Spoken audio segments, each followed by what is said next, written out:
Bro ఒకసారి ఆగండి మిమ్మల్ని. ఏమిటి బ్రో అని పిలుస్తున్నా?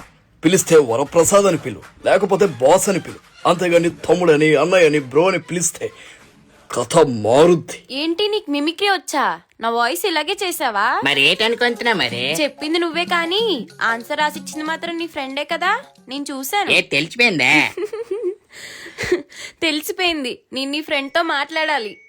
నువ్వు మాట్లాడాలనుకుంటే వాడు మాట్లాడు, వాడికి మాట్లాడాలనిపిస్తేనే వాడు మాట్లాడు. నాకు అర్థం కాలేదు. నువ్వు మాట్లాడాలనుకుంటే వాడు మాట్లాడవు, వాడికి మాట్లాడాలనిపిస్తేనే వాడు మాట్లాడు. ఏ ఆగు, చెప్పిన డైలాగే మార్చి మార్చి చెప్తున్నావు.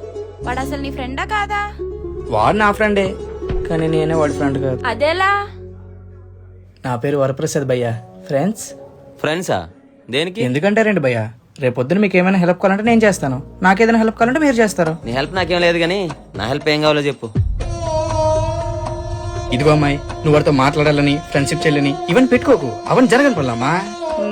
ఓయ్ మిమిక్రీ క్యాసెట్, నేను వాడితో మాట్లాడతా, ఫ్రెండ్షిప్ కూడా చేస్తా. చూద్దాం మరి.